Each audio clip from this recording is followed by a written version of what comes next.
Guys, so today I'm doing a dinner item. Obviously, it's like 6 o'clock, right? So, anyhow, I'm doing picadillo, which, if you don't know what that is, it's basically Mexican goulash. So, for our picadillo, I am using 3 potatoes, and I've only skinned them just a little bit. Basically, what I did was I turned the potato like 45 degrees and peeled that part and then turned it another 45 degrees, peeled that part, and I peeled off the edges. The reason why I don't take off the potato skins in its entirety is because the skins is actually where all the good minerals and nutrients are in the potato itself. So I don't like completely removing that from my potato. And okay, so let me show you what I have going on right now. I have my potatoes cooking first because what I'm trying to do is I'm trying to get the outside edges of the potatoes nice and crispy so that when I'm ready to throw it in with my meat, the potatoes won't get soggy and they'll be nice and flavorful too. I think it really helps with flavor. So what I did to do the potatoes is I put a little vegetable oil instead of olive oil this time, because I am trying to get the outsides crispy. Back up, bud. Hi! Back up. Those looks like potatoes. Are they potatoes? Yes, they're potatoes. They're potatoes. Okay, so we're getting the outsides crispy. They're almost done. I want them to crisp a little bit more on the edges. And when we're doing potatoes, to get them crispy, we don't want to stir our potatoes too much, because if we do, then the potatoes tend to get soggy rather than crispy. So, sorry if there's any disturbances, but I have all these kids at my house right now. So for our Mexican goulash, I'm using ground turkey as opposed to ground beef. I'm also using half a bag of flash frozen green beans.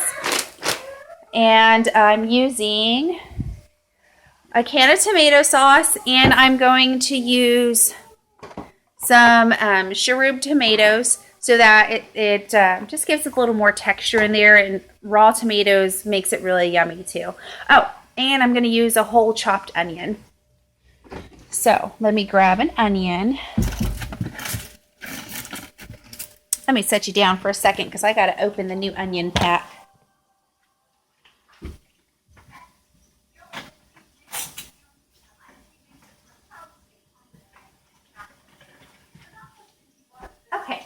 So I am using actually a medium-sized onion, and I'm going to be chopping that up with my onion chopper.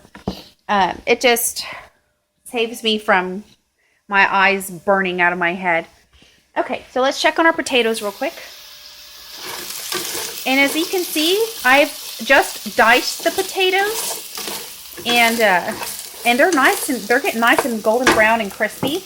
So I'm going to go ahead and turn that off because I don't want them to fry completely, because when you fry foods in oil, it strips that food or vegetable from all of the natural vitamins and nutrients that you would get from it. It deteriorates it greatly, and then that's what makes it junk food. So we don't want that. Yes. I want to go outside. Where is Connor? I was trying to go garage, but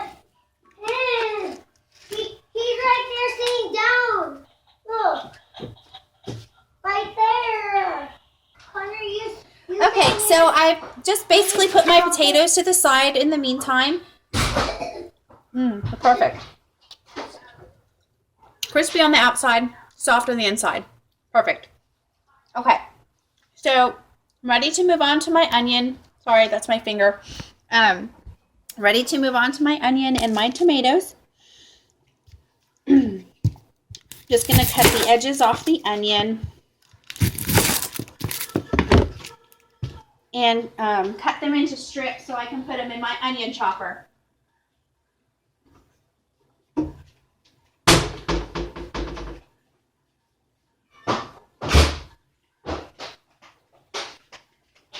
Okay, I'm back. So this is my onion chopper. I actually just found this at my local grocery store a few years back, and it's really cool. I really love it. It's got like the little dicer and slicer in there, and then this pops right off, so I can just pour my onions into my pan. So I really love this thing. It's so convenient, and it's easier to take out than the food processor. The food processor is kind of a pain. I only like using it for certain things. Like if you've been with me from the beginning, I've made cauliflower fried rice. And I love using the food processor for that because you have to chop down the cauliflower so teeny tiny to where it looks like and has that same texture as rice. If you do want to see that video, it is posted further down in my feed. If you just scroll down towards the beginning parts, I think it was about a month ago, the last time I did that video. But there's plenty of videos posted up already on dinner items, breakfast items, snack items. Feel free to go back towards the beginning and check out those videos if you just joined the group. So I'm just slicing my onions into slices and then put them in my onion chopper and press them in. So easy, so quick, and I don't have to sit here and chop a bunch of onions into tiny little pieces. Makes the whole dinner process that much easier. Oh, and another trick I said before is if you really want to avoid the come on now, like the tears and the crying and the hot watery eyes from the onion, put your onion in the fridge the night before you're going to use it. When you take it out, it'll be nice and cold, and that reduces the amount of, I guess, I don't know what onions release, the juices that get in the air and your nose and stuff, and it doesn't make it as harsh. So, I'm done cutting my onion. The onion will go in the pan first before I put my meat, so that it can break down and soften. So I'm going to set that to the side for now, and I'm going to work on my tomatoes, and the tomatoes will go in very, very last because they will break down really, really fast.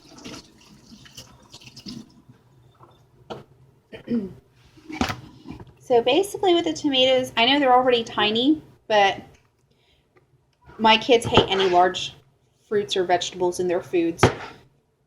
So I'm going to cut them down into quarters pieces.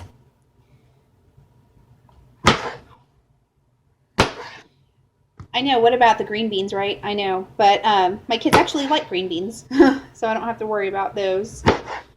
One of the few vegetables that kids actually like.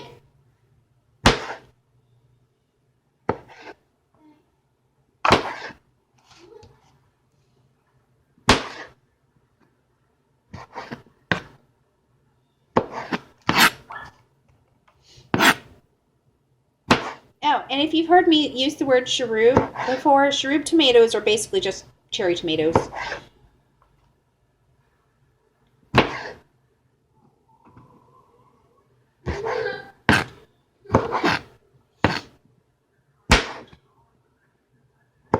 Okay, I'm going to come back in a second once I have all my tomatoes chopped.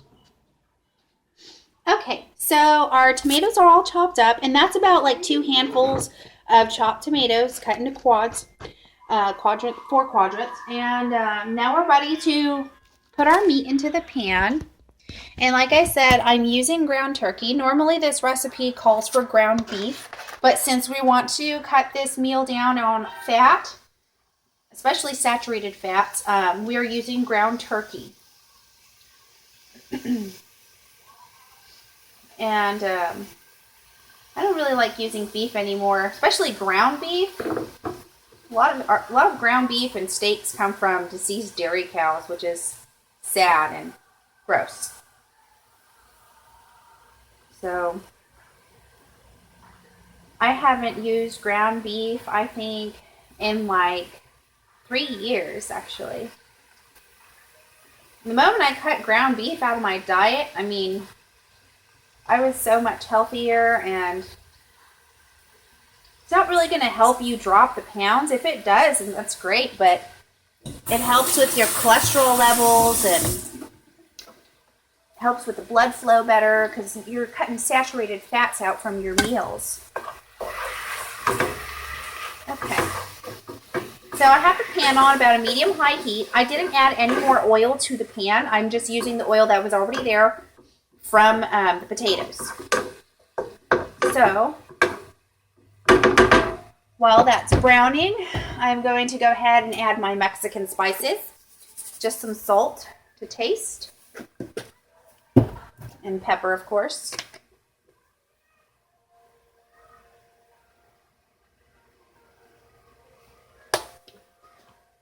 And we want to use chili powder. And let me see. This is probably about 2 tablespoons worth of chili powder.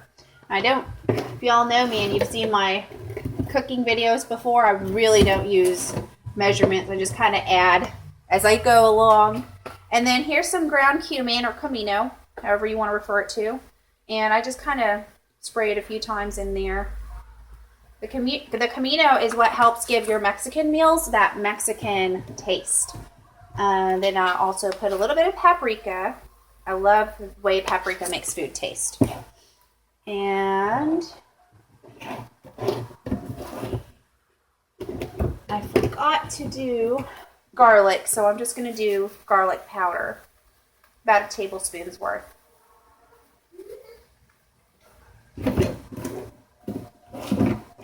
I think, yeah, that's all I'm putting so that our goulash is all Mexican style.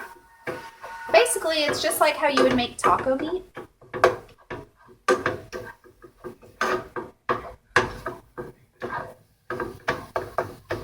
It's kind of got that same flavor, but with the green beans and potatoes, it gives it a little bit, it makes it a little different. And then this meal is so easy, and plus you get your veggies and your proteins and your minerals from the potato skins. Okay, so far this is what we have in our pan.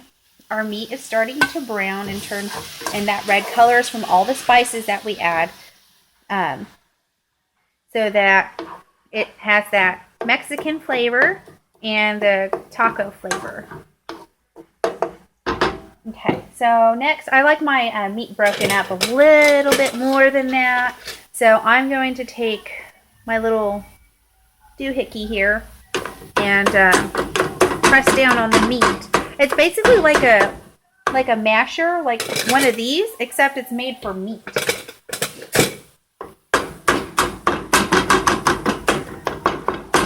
Now, if you're looking to reduce the saturated fats in your diets as well, having meat less often will help you in that sense too.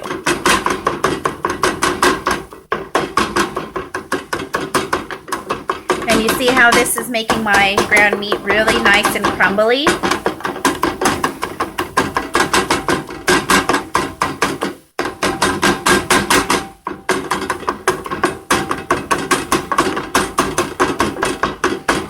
And I have to tell y'all, the only time I ever eat ground beef is if I go to my grandmother's. She uses that still quite frequently. Yummy potatoes. Okay, so now we're ready to add our onions. Oh, darn. I said I was going to add the onions first, didn't I? What? It's water. What about it? You want me to open it? Yeah. Okay, here. Okay. So what I'm going to do, since I forgot to do the onions, I'm just going to push the meat to one side so that my onions can break down and my meat can still cook.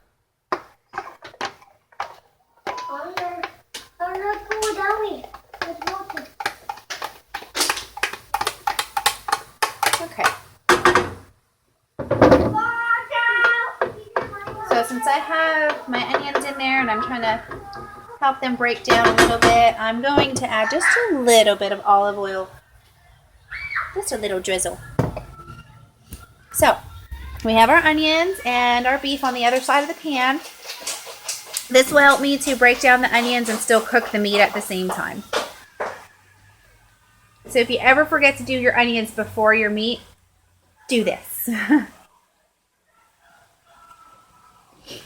So that's cooking, and once our onions are broken down, then we're ready to add our tomato sauce, our green beans, and then very lastly, the tomatoes.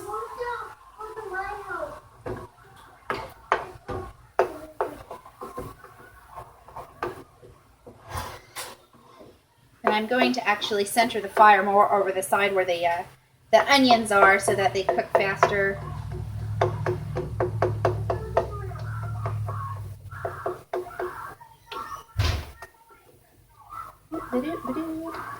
Okay, so you know that video that post I did about the 30-day challenge with the squats? So what I'm going to be doing is each day I will be posting all the squats that I do. So on day 1, I forget how many squats it was on day 1, but in a little while I'll probably do it after supper. I'm going to be posting the video of the squats I do on day 1, and then tomorrow you'll see my squats again, and then again, and again, and again, all the way until the end of May.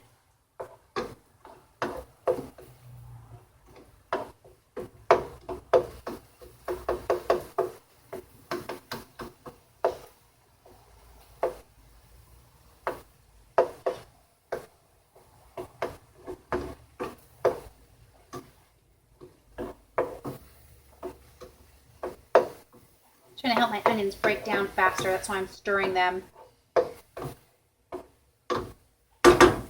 I'll bring you back up in just a second. Okay, so now that my onions are all broken down, I can mix them in with the rest of my meat.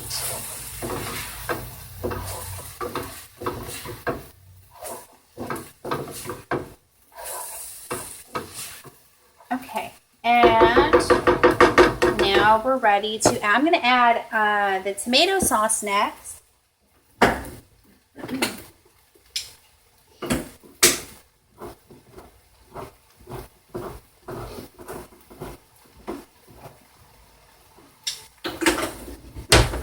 And I'm not going to put the whole can of tomato sauce.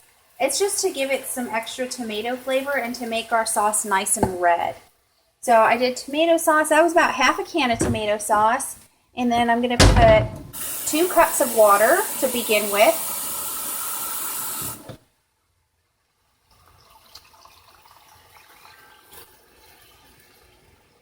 You see how that mixes in there. Okay, that looks like it's a pretty good amount for now until I add the rest of the ingredients. I'm going to add my green beans next since they are frozen. Let me recenter the fire. So part of what makes this meal not so terrible for you is the veggies and the fact that you're not using beef. So it looks like I ended up using almost the whole bag of green beans, which is fine. I mean, the more veggies, the better, right? It helps you digest your food better, too. What, babe? Picadillo. I got a what's for dinner question. Okay, so now that my green beans are mixed there in my pan, I'm going to go ahead and add my potatoes. Okay, and then the paper plate is actually really good for soaking up that extra oil that that the potatoes have after you're done cooking them. So really good idea, and it still leaves them crispy. So I'm just mixing my potatoes in now. And it looks like I am going to have to add a little bit more water. I figured as much because I'm putting so much stuff in here. So let me throw this away real quick. And this. Okay, so more water.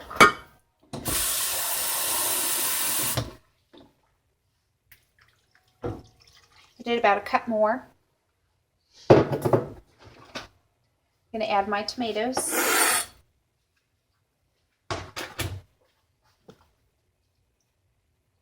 Yummy, yummy. Okay, so let me show you this real quick. So now that we have all our veggies mixed in our pan with our meats and our sauce, what we're going to do now is we're going to reduce the flame to low. I put it on a 2 there because, well, actually, I'm going to bring it back up to 4 because we want it to simmer. And we're going to let it simmer for about 15 to 20 minutes. You want the sauce to evaporate some so that you're not eating soup. So we're going to let that, I'm going to bring it back up to a boil real quick and then reduce the heat. That way it cooks faster.